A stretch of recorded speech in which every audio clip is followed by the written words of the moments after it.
tarde. Domingo é o Dia dos Pais e nós vamos prestar uma justa homenagem a eles. Quem é esse homem que se torna pai hoje? Ele participa mais do dia a dia dos filhos? Divide mais as tarefas com a mulher? E o trabalho, os cuidados com a saúde? Como ele dá conta disso tudo e com a visão que ele tem de si mesmo no mundo atual? Uma filha aninhada no braço do pai, um pai inteiro para a filha.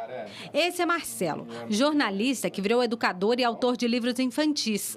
Tudo porque virou pai. Eu cresci na década de 80, né? E cada vez eu acho que mais isso fica claro que era uma visão muito unilateral, né? Era seguir muito a regrinha.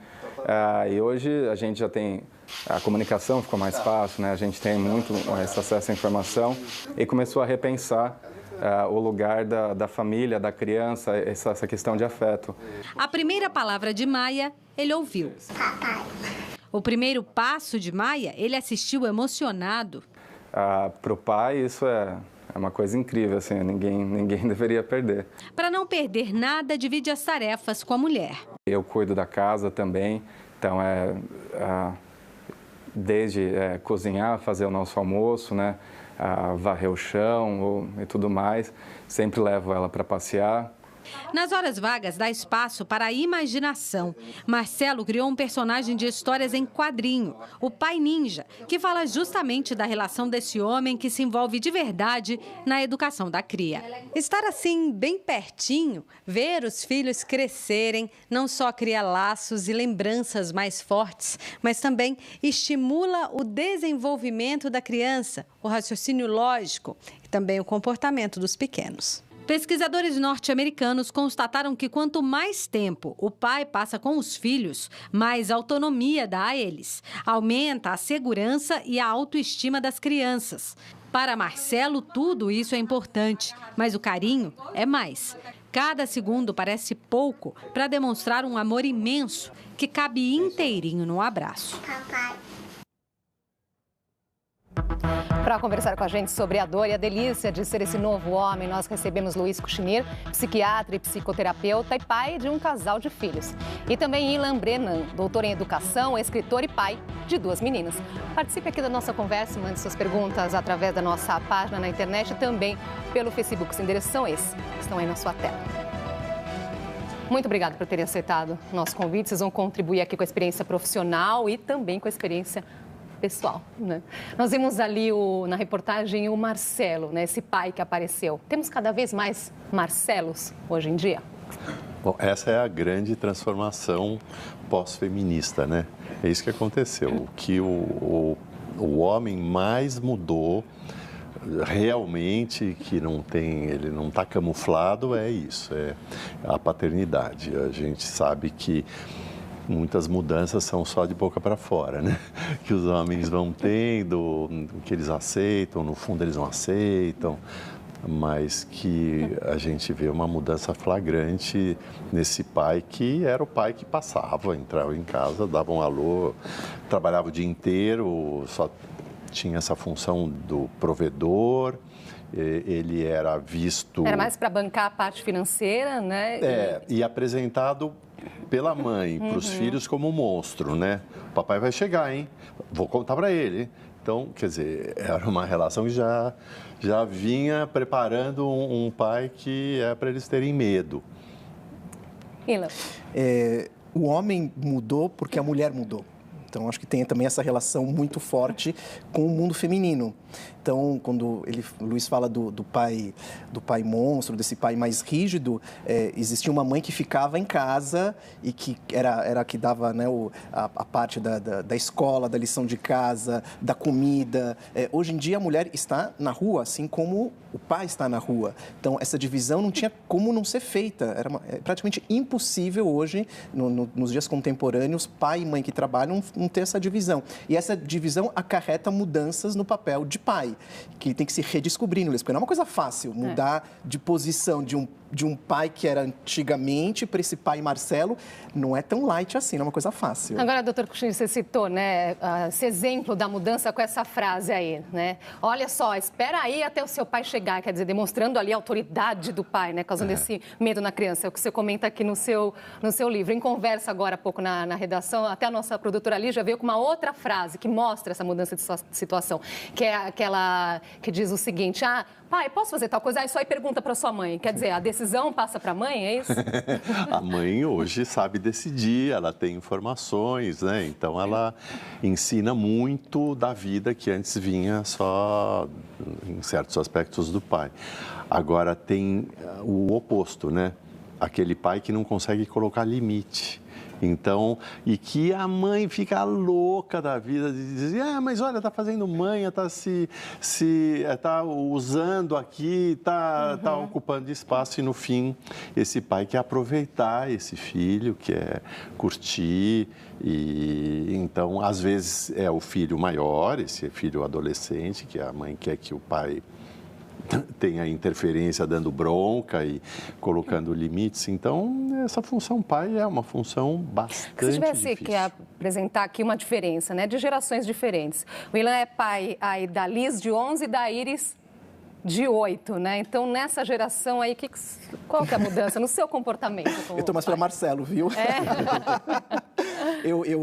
Né, minha esposa sempre trabalhou e quando elas nasceram, eu tive o privilégio de trabalhar em casa. Eu escrevo livros, sou escritor. Então, eu fiz essa função, que seria essa função também mais... identificada com a mãe, com as mulheres, que eu fazia papinha, eu trocava fralda, levava para o berçário de manhã, buscava e tudo mais. Mas a parte, por exemplo, isso é uma coisa que eu nunca consegui, vou revelar, né, fazer uma confissão aqui, mas que essa parte, por exemplo, de deixar a criança bem arrumadinha, a minha esposa sempre brigou comigo. Eu não sei fazer combinação de cores, não sei colocar tiara. As minhas filhas até hoje brincam, pai, deixa disso, deixa a mamãe. Então, isso é uma coisa que, essa coisa eu não sei, eu não tenho essa noção. Essa é a mãe que sabe fazer muito bem feito. Então, acho que eu estou nesse meio caminho, mas eu sou também o do limite, né? Eu sou de dar bronca também. Agora, ele colocou uma coisa interessante, William. Isso é a mãe que sabe fazer. Existe essa divisão, o que é papel do pai, papel da mãe, ou hoje em dia isso também tem mudado? Tem as questões masculinas e femininas. Não adianta. O homem, por exemplo, tem uma cabeça entre as mais homem. Gerais, o que é? O que cabe à mãe, o que cabe ao pai? Não sei se é o que cabe. Pode ser até... como faz, né? Quer dizer, o pai pode sim saber vestir a filha e colocar as cores, a tiara, os lacinhos. Isso eu aprendi. E pentear, você sabe pentear? Mais ou menos. Dá uns nós. Mais ou menos. Desculpa, filhas, desculpa, mas mais ou menos. E aí, mas é claro, é difícil, acho que é difícil um homem ter essa delicadeza. Ele pode saber fazer, mas vai saber como homem. Assim como a mãe. A mãe também precisa ter os limites e saber que ela vai saber fazer coisas como mulher. Agora eu comentei aqui o Ilan, pai, né, da Liz de 11, a Iris de 8, são crianças. O Dr. Kuchnir é pai do André de 34 e da Adriana de 29. Quer dizer, já são adultos. Mas voltando um pouco na época de crianças e olhando para essa geração hoje. Olha, Que pai que o senhor foi? Eu fui, né? Eu já fui, pelo fato de ser terapeuta e já entender muito dessa questão do emocional. Os meus 2 filhos, quando eu acompanhei o parto e antes de cortarem o cordão umbilical, eu já acertei com a pediatra e eu fiz um trabalho de Chantala ainda na barriga da mãe. Quer dizer, eles saíram da barriga. Deu um tempinho, Chantala é uma massagem do corpo todo, que relaxante. Faz no bebê, né? E isso, ao longo do crescimento deles, foi o que eu fiz. Depois, até hoje, eles olham para mim e eu tenho cara de massagem, né? Porque eles... Ai, faz um pouquinho. Aí tem, depois, é claro que eu brincar de carrinho com meu filho, com o André, era muito mais fácil do que quando eu chegava do trabalho, eu ia brincar com a minha filha, ela estava com aquelas Barbies, eu até ia. Eu sabia brincar, mas eu dormia. Eu dormia no chão, era tão monótono. Então, não adianta, tem as características do que dá para ser como pai, o que não dá. Mas essa questão, eu acho que o pai que consegue mostrar um mundo masculino para os filhos, para a filha e para o filho, para os dois, Ele vai estar preparando esses filhos para poderem escolher seus parceiros, parceiras e terem uma visão do mundo. Agora, de nós outro sabemos jeito. que assim, a formação das famílias vem mudando também. Já tem pergunta aqui chegando nesse sentido da Daniele Sampaio, que ela coloca: como na sociedade atual ficam, por exemplo, as crianças que não possuem essa figura paterna masculina, mas moram, por exemplo, com duas mulheres. O contrário também acontece. Então, assim, o que eu quero dizer é, na formação da criança, existe diferença aí de ter a figura de um ou de outro? Então, acho que a questão não é a figura fisiológica, biológica, a gente está falando de função. Então, na psicanálise lacaniana, principalmente, se fala de função paterna e materna. Então, você pode ter uma mulher com uma função paterna e você pode ter um homem com uma função materna. Essas características que o Dr. Luiz está colocando pode ser incorporado por homens ou mulheres e vice-versa. Mas, sim, a criança precisa dessas características masculinas e precisa, sim, dessas características femininas. Isso é importante para a identificação. Pode ser de um casal com duas mulheres, com dois homens, mas essas funções, naturalmente, você vê, eu conheço casais, dois homens, duas mulheres, e você vê lá quem tem mais característica feminina, sempre acontece, e mais masculina.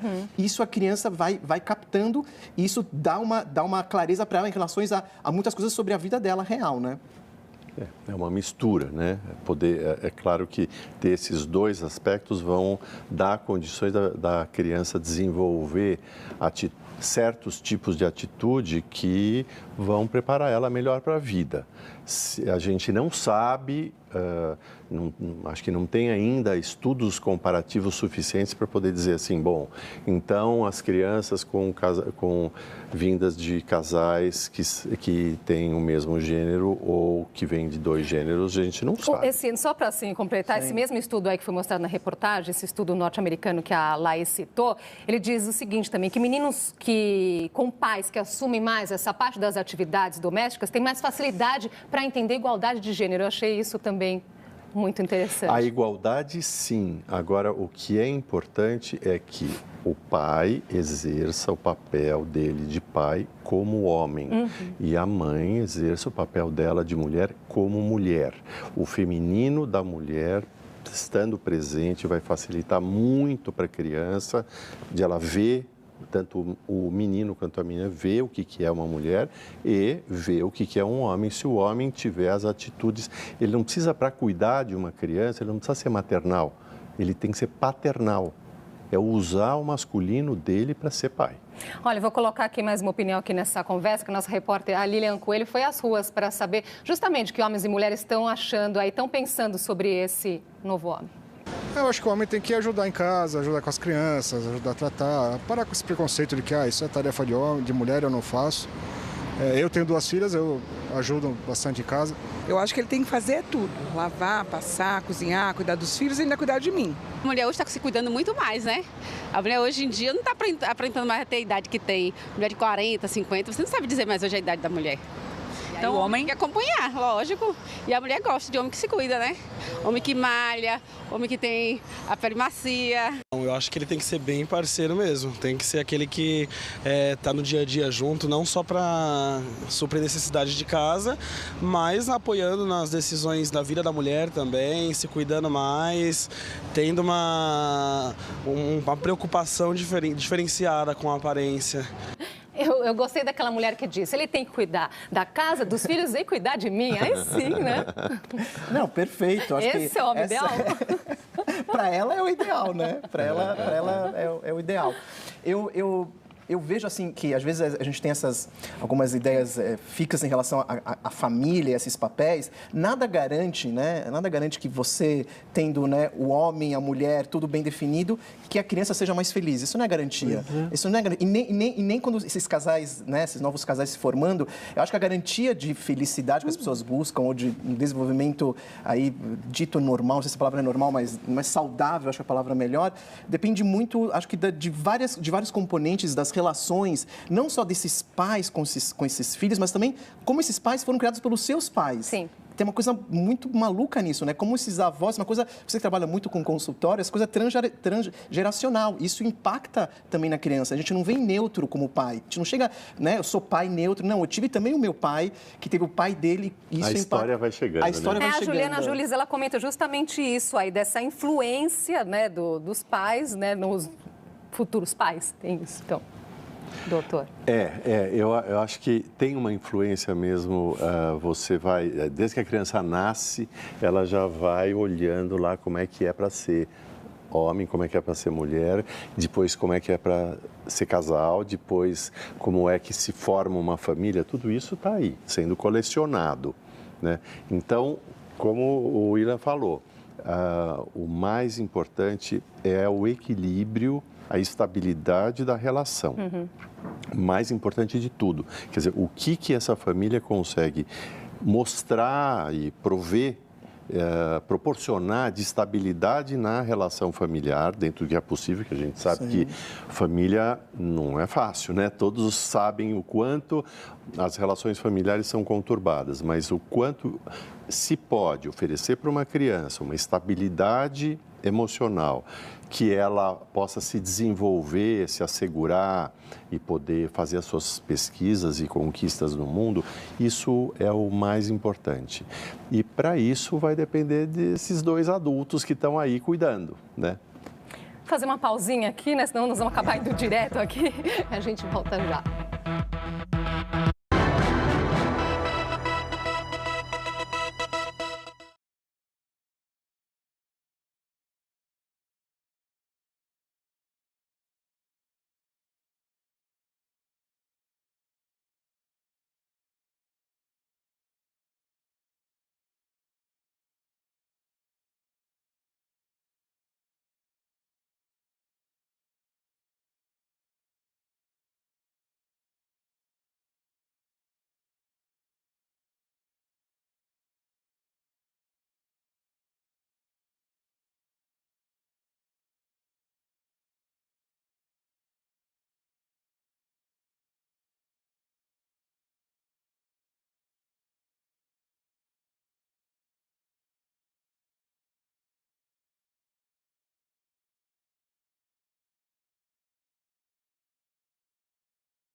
Já estamos de volta para o JC Debate. Hoje é às vésperas do Dia dos Pais. O assunto é o novo homem. Com a gente aqui, Luiz Kuchnir, psiquiatra e psicoterapeuta, pai de um casal de filhos, e Ilan Breman, doutor em educação, escritor de literatura infantil e pai de 2 meninas. E uma das características desse novo homem é também a vaidade. O repórter Germano Rodrigues, da nossa equipe da TV Nova Nordeste, em Recife, encontrou um pai que chega a disputar espelho com a esposa.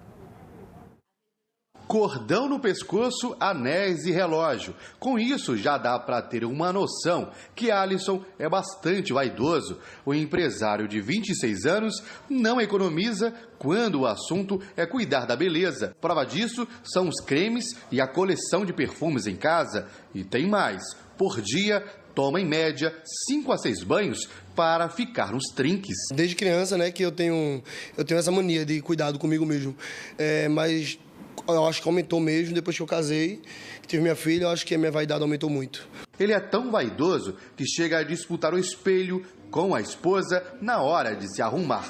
E quando o casal tem algum compromisso, adivinha quem é o último a ficar pronto? Ele. Bem diferente do que estamos acostumados a ouvir por aí. E Andresa acha que a filha Valentina já demonstra seguir os passos do pai. Às vezes a gente tá indo na casa dos pais dele para dar uma visita, fazer uma visita. Se ela tiver com um cabelinho assim, ele não vai dar um banho nela, ajeita ela, bota um lacinho, arruma ela bem bonitinha para poder sair. Já tem essa vaidade até com ela. De acordo com o empresário, a vaidade vem de família. O pai e os irmãos também são vaidosos. E estar sempre muito arrumado é quase uma obrigação para ele. Além dos banhos constantes, usa 2 ou 3 tipos de hidratantes no corpo. Até no carro, Alisson tem perfume, escova e creme para pentear. Compro muito perfume, compro muito hidratante diferente, shampoo... troco às vezes, para ver se eu me dou com um, me dou com outro, mas sempre cuidado, sempre nota 10. Procuro sempre estar no melhor da minha vaidade. E para completar o cuidado com a beleza, Alisson vem religiosamente a essa barbearia toda semana e faz tudo o que tem direito: barba, cabelo, unha, massagem e por aí vai. Faz barba, gosta daquela barba bem aparente, certo? Bem desenhadinha, baixinha também. Apresentável, aquela barba apresentável. Tá vendo? Então os homens estão mais vaidosos. E eu acho bom você aprender a arrumar o cabelinho da sua filha, viu? Que você disse que não sabe agora, fazer assim, isso. Quando a minha esposa ela engravidou da primeira filha, né, da Liz, eu fui engordando junto com ela. Cuidado zero, né? Ela ia engordando e eu ia engordando. Ela tinha desejos e eu tinha desejo também. E só que quando nasceu a Liz, ela emagreceu. Eu continuei gordo. Essa preocupação, eu não me identifiquei muito, não, porque não tinha essa preocupação com a vaidade mesmo. Eu estava mais acho que na lida com as meninas, que esse outro lado de estar lá rolando e levando para cá, levando para lá, talvez eu me descuidei um pouco, né? Mas, enfim, hoje em dia, eu estava comentando aqui, né? Você estava falando dos jogadores de futebol, de como que tem aí uma onda até, né? Tem aquele jogador Cristiano Ronaldo, né? Que é parecido, né? Com o nosso entrevistado aqui, super preocupado com a vaidade. Super vaidoso. Tem uma nova imagem masculina. Agora, né? doutor, entendendo a cabeça dos homens nesse sentido, né? Falando dessa questão da transformação. Como hoje em dia parece assim, eles não se preocupam mais. Eu sou vaidoso e não estou nem aí porque o outro está dizendo. Isso não é coisa de mulher. Pois é, porque então aconteceu é um essa modelo. transformação também. Eles estão, os homens têm um modelo aí de um homem que é cuidado, não tem jeito. Como os jogadores de futebol, os artistas, ou que são modelos, servem para todo mundo de alguma forma consumir, né? E a gente sabe que, inclusive, na vida profissional, isso faz muita diferença. Homens magros, homens bonitos, homens até que usam, tem um código aí de terno azul, se não for azul. Tem mais emprego para quem tem terno azul do que para quem tem terno marrom ou cinza. Então, tem isso, são códigos. São códigos que os homens assumiram como importantes para eles, eles se sentem valorizados e gostam, né? Têm esse prazer. Mas eu fico me perguntando se isso, você está falando que sim, porque é o narcisismo isso, né? Uma coisa, a vaidade está ligada a um amor completo por si mesmo. E como isso passa, a gente falando de criança, já dos pais, como isso passa para as crianças, né? Eu fico super preocupado com essa coisa, por exemplo, dos selfies, que é um pouco nessa coisa narcísica o tempo inteiro, e o mundo narcísico não olha o outro. Quer dizer, isso acaba ficando você, só que existe um mundo ao seu redor que você fica mais no espelho do que olhando o que está, né? E você que tem a formação, né? Que você tem a tua formação, psicólogo, os psicólogos, os terapeutas, os psiquiatras, mas esses nomes, às vezes, me deixam, né? De narcísico. Isso é diagnóstico, tudo é diagnóstico hoje em dia, né? Então, colocar diagnóstico em certos comportamentos que são não necessariamente diagnósticos patológicos, é uma maneira de ser, uma maneira de estar no mundo. Olha só, Daniel Fernandes, o comentário dele aqui, o machismo, né, ele assola a humanidade há muitos anos. Tanto os homens e as mulheres, especialmente, também sofrem com isso. Ele diz o seguinte: eu creio que o papel do novo homem é simplesmente se tornar um homem normal. E não ficar o tempo todo se preocupando com a questão da masculinidade, quer dizer, tornar isso uma coisa natural. Eu queria trazer o comentário dele que eu achei bem interessante. Agora eu quero entender de vocês o que acontece com a cabeça do homem quando ele se torna pai. Chegou a notícia. O que mudou na sua vida a partir dessa notícia? Tudo, mudou tudo, né? Eu não vou papel, né? Eu não vou papel. No meu caso, veio bem essas características, pode chamar de machista, o que você quiser, mas isso aconteceu comigo, que era da questão da preocupação de prover e da segurança e como que vai ser agora. Vou trabalhar muito mais para poder, né, dar tudo, né, para esse novo ser. A preocupação, né? Acho que você não gosta das palavras psicanalíticas, eu vou falar de novo. Tipo, o egoísmo, né? A coisa mesmo que eu chamo isso de narciso, acho que ele se quebra com a paternidade, a relação do casal, tá lá você, né? E vem um terceiro, e esse terceiro, ele te faz olhar para outras coisas que você não olhava. A minha literatura mudou da água para o vinho com o surgimento das minhas... Eu escrevia de uma forma antes, não sendo pai, e sendo pai, mudou a forma de olhar o ser humano, me olhar para dentro, olhar para aquela criança que nasceu, entender o meu pai, que acho que é uma coisa também que acontece muito. Eu reclamava tanto, Luiz, do meu pai, e depois eu entendi tudo. Quer dizer que aquela frase fala, deixa, quando você tiver filho, você vai entender. Ela isso é verdade. É real. Entendi muito meu pai através da paternidade. Doutor, o que acontece na cabeça dos homens? Então, esse momento é um momento muito importante. Eu tenho hoje acompanhado muitos jovens, né? Os meus pacientes de terapia muitas vezes têm essa faixa dos 20, entre 20 e 30. E eles já estão preocupados com a questão de serem pais. E quando vão adentrando na década dos 30, eles querem resolver a vida de casamento porque eles querem ser pais. Então, hoje, o homem tem muito claro ainda que ser pai vai completá-los. E acontece mesmo, né? Acontece... Agora, até usando um termo que não é um pecado capital, como vaidade, como está sendo usado, mas que é uma vaidade. O homem diz assim, eu tenho um filho. Agora, isso acontece da mesma forma que acontece com a mulher? Porque, por exemplo, a mulher, até de uma forma injusta, eu gosto de repetir isso aqui sempre, né? Que aí tem um relógio biológico, aí já começa a ter idade, aí agora eu preciso ter filho, senão não vai dar mais tempo, diferente um pouco do que acontece com o homem. Mas o que eu quero saber é, esse relógio biológico também acontece no pai? No homem? Não pelo biológico como é para a mulher, porque a mulher tem um limite e tem características que vão realmente... fazer acelerar o processo, né? Agora, o homem não. O homem, ele quer, ele chega uma época que ele quer, ele não tem a data limite, mas ele tem o desejo de estar podendo viver essa relação com o filho, criar filhos, e muitas vezes esse homem não encontra a parceira, não encontra como ele vai constituir essa relação. E ele fica aflito. Os homens ficam aflitos de não conseguirem... às vezes eles sentem que eles vão ter que passar por cima da escolha que eles fariam por uma mulher pelo fato de precisarem já criar uma família e claro que casar implicando criar uma família, né? Nosso tempo está acabando, infelizmente, então sobra assim um minutinho final para um recadinho aí de cada um de vocês. Aí para os nossos pais. Feliz Dia dos Pais para todos. Ser pai é uma coisa maravilhosa. Eu sou pai de meninas, então, nossa... aprendo constantemente com elas e espero que elas aprendam comigo também. E é isso, um grande Dia dos Pais para todo mundo. Doutor Cuccinir. Desculpe, Ila, mas eu sou melhor que você.